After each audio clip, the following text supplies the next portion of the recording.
Hello, and welcome to Sound Guy Hangout.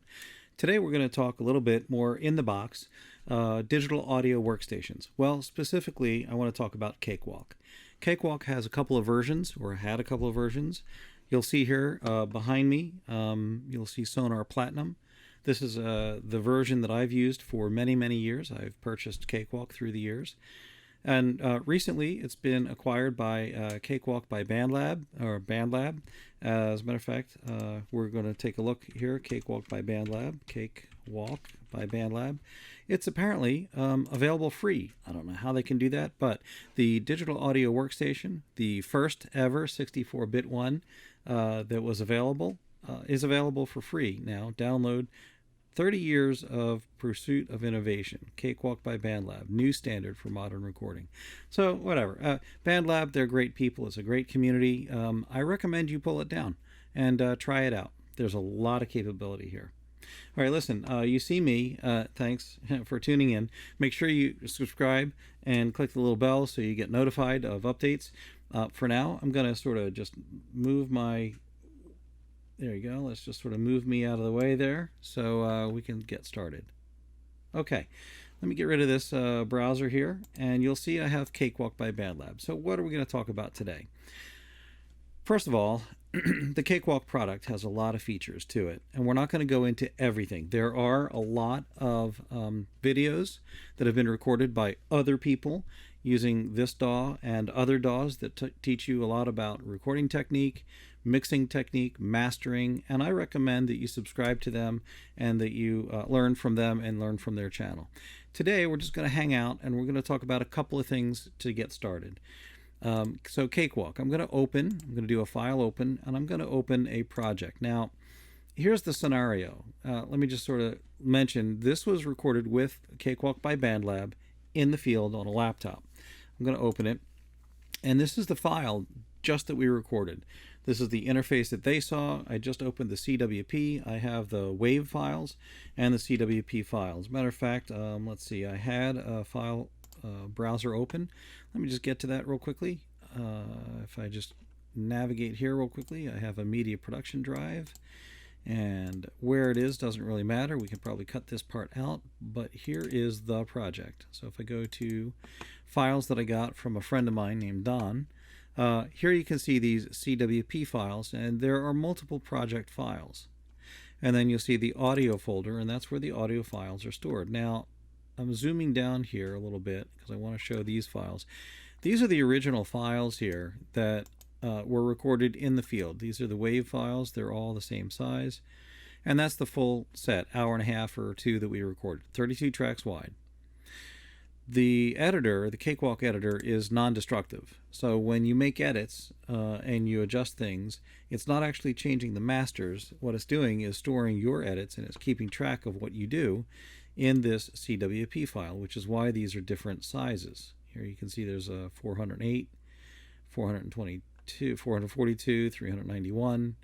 Okay, so these are different sizes. These are keeping track of the edits that you make, the plugins you use, and all that sort of thing. Okay, now when I see a project like this that came right from the field, the record lights are actually still lit. Okay, that's all right. We have a section here. Let's go through the sections real quickly. So you've got the tracks where they are, and I'm just going to use this button to turn off record for all the tracks. All right. You've got a sort of a plug-in browser over here. You got the tracks here. You've got this. This is a console view. I usually go ahead and use this control to pop that out to undock it, and now it becomes this. When you see this blue bar, by the way, it's looking to dock it like in that location. I don't want it there, so I'm going to undock it again. And it's floating, it's free floating. So there I can see I can dock it at the bottom. I can dock it across or not. So I'm going to actually just put it right up here, and I'm going to not dock it, right? There's a couple areas here. These are sections. There's 3 sections. You can see I'm flying this in. These are the output controls for my audio device. All right, my audio device. And then, where did OBS go? Wait, I got to get OBS going there. There you go, good. And then I've got, this is the subgroup area. So when I mix and I have subgroups, like I can insert a stereo bus, I can insert another stereo bus, and I can use those how I wish. So I don't really need this, so I collapse it typically, and then I usually will go ahead and adjust this down, and I'll kind of adjust this down. So this is kind of my console view, and of course I'm scrolling across all 32 of my tracks. I can go ahead and mute channels that I don't need, and whatnot. Okay, so let's see. These are pretty wide. There's another thing. I mean, this shows me 13, but I've got 32. How in the world am I going to do that? Okay, so you can go to the channel strips and you can narrow them. You can narrow one of them if you want, or we can widen. You can right click on a track here, somewhere right there, and you can narrow the strip or not. So you can have this particular one be wider if you want it to be, and then you can narrow it if you want it to be narrow. Right. All right, I'm going to get out of this particular project. Well, not really get out of it, but I'm going to open the other copy of this project, and all I did to make a copy of the project, so before I did anything, I did a file, save as, and I gave it a different name. So there's the RAF edit. That's me. And let me go ahead and open that one. So I'll just do as simple as doing a file open, and I'll pick that file. Again, this is attaching to and using the same audio files that were there. Give it a minute. It's opening. There it is. It just has to read it. I've compared this interface that I'm looking at, this Cakewalk Sonar Platinum version. I've compared that with Cakewalk by BandLab, and they're making updates to Cakewalk by BandLab. BandLab is actually making edits. They're updating the interface. They're working on fixing some bugs, that sort of thing. So it's recommended that you get Cakewalk by BandLab. However, this interface is very much the same and looks the same, operates the same, and you can do very much the same things. There will be some slight differences. Your mileage may vary. Don't let that bother you, right? So, all right, let me talk through a couple of things that we've got here. So I've worked on this particular project, and I'm going to just leave my head up here in the corner. Every once in a while I'll be talking to you, and I'll just leave it there. I think I'm not going to be covering over anything that matters, though, so let me just go ahead and do that. There we go. Okay, now listen. Here we go. With this particular project, there were a lot of aspects to it that are specific to SATB choral work. For now, I'm going to just sort of reduce down my groups, and we're not going to take a look at the groups. You'll see here, I'm gonna collapse this as well, and it's muted. This is a mix that I had done, so I had already bounced it. Let's look at. There's the organ track. I loaded that in, and there's the director track. We don't need that, so we'll collapse him. So I'm going to open these groups. These are track folders. This is very important that you use track folders. It's to your benefit. So here I've got, and it's showing me I've got 6 audio tracks in this one. I've got 6 in that one, 2 in this one, tenor, and then I've got 6 for the bass. And then I've got these others that are the muted tracks. And this is what I like to do, is I like to come down here. There's 11 tracks there. If I use this little plus to expand it, I can see that there are tracks in there. These tracks either had no sound, or there was a little bit of noise, or just for some reason we decided not to use it for this particular mix, for this project. It's still there. I still have it if I need it. Okay, so I don't need to have this will show me, like I said, the track content or the folder content. I can actually expand the folder. All right, so I'm going to leave this open here, soprano. These are tracks that I thought were soprano. Sounded like soprano. They were indicated as soprano originally. And so I've got them now together. This doesn't really do anything to mix or blend the sound together. This is not processing the audio. This is merely a way to, from workflow, for your particular workflow, to be able to address these as a single unit. Now that's important, and here's why. If we take a look, you see this area here that I've cropped out. This is I came and set my play head here, and I'm moving it along here. I can adjust it. I can sort of, if I get into that, there you go. I'm going to move it to the beginning, and I split the file. I did a split. I did a right click and a split. And then I came over here, and I came over here, and I did this. I came over here, I set the header here, and I did a split. Now, why did I do that, right? Here's why I did that. In this particular setting, I've brought the organ track in, and this is the intro part. I'm going to minimize this a little bit here.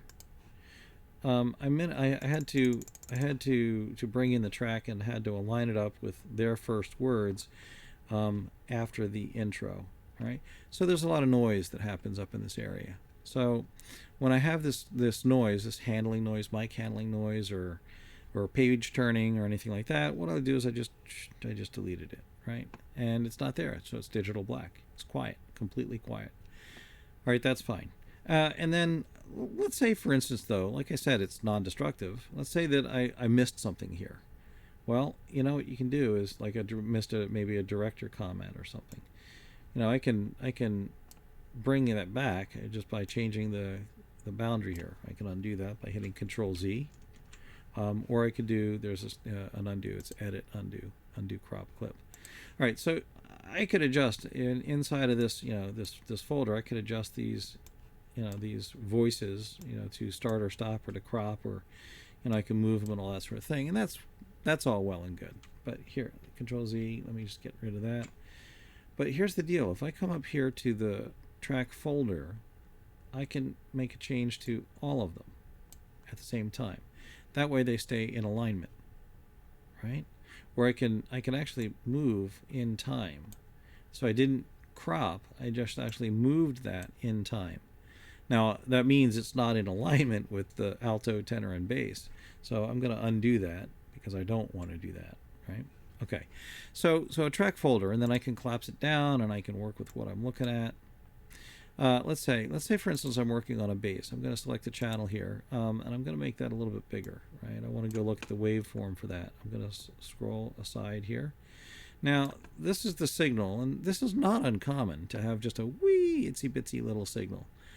I can zoom in on that, and I can see what those peaks look like just by using a control. I just left clicked here, and I changed the scale. You see the scale numbers changing here, so I can see this is giving me my calibrated dB, and it's you know, not too loud of a signal, but that's okay. We can zoom in that.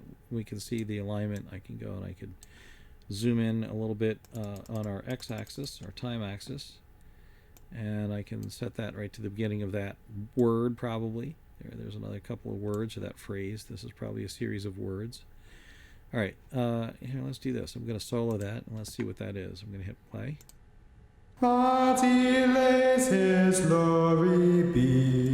There you go. So that's what that is.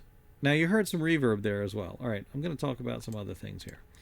So you can see how we can sort of work with that particular track. We can change the scale of it if you want. Make it as big or as small as you want. Again, here's I soloed it.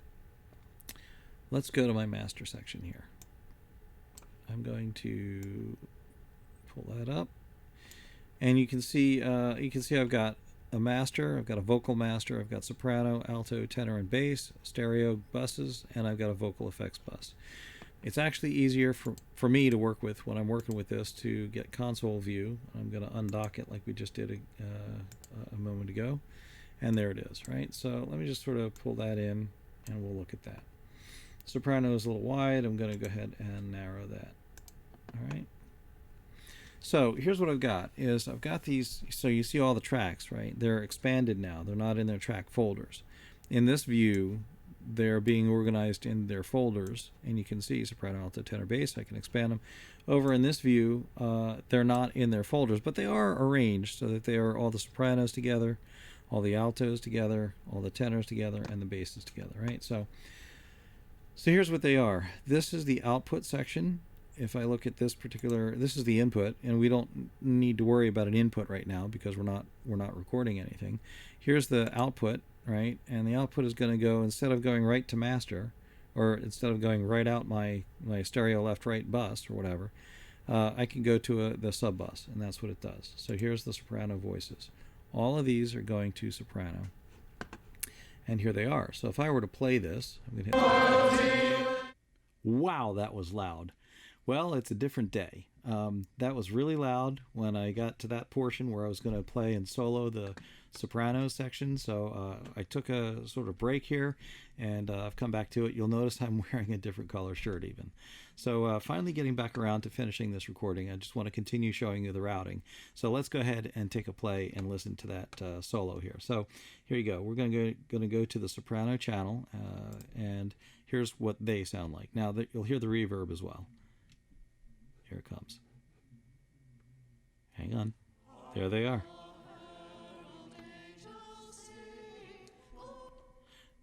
Now when I stop it like that, you can hear what the effects of the reverb were. And actually there was a bit of lead-in time. You'll notice here, let me go ahead and zoom in a little bit.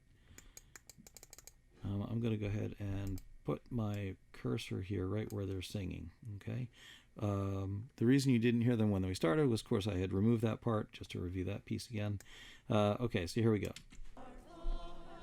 Now, all right, now I'm going to take the reverbs all off. So I have two reverbs. This is the lustrous plates are muted, and then I have this true verb stereo for the vocal master. Again, we're going to talk a little bit about routing. You saw where we did there's the inputs and then the buses. So this is assigned to the stereo bus, which is soprano. In the soprano channel, I'm doing a little equalization here. I'm doing I have a little compressor here, and then that actually is being fed to the vocal master sub, and this is the vocal master sub, and that's where I'm actually doing some of the reverb. Is right on that, right? Right on that stereo bus before it gets assigned then to the master output, which is right here. I guess I could make that a little bit wider to sort of show that. There you go.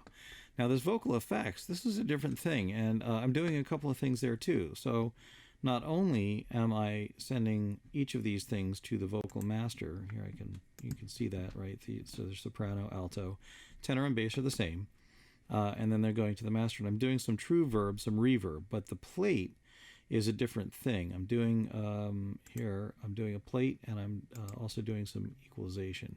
We're going to take a quick peek at that in a minute. But here, just listen to the difference here. I'm going to go ahead and play this solo.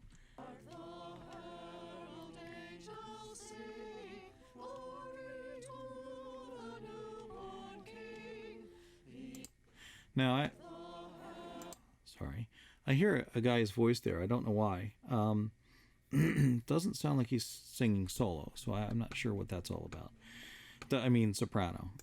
So let's go see if I can find that here. Let's go say.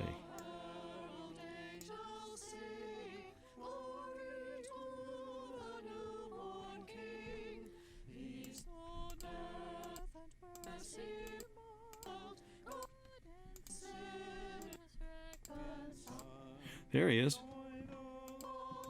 I can just mute that. Okay, there we go. I found it. Okay, so you notice this is totally dry.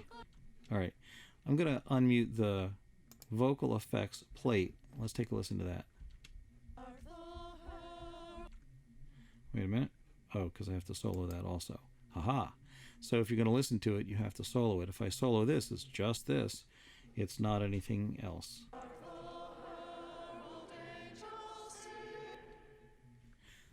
Well, that concludes this segment. We're going to go into some reverb and some other things in the next segments, so please tune in to those. But for now, thanks for hanging in with me. Take care.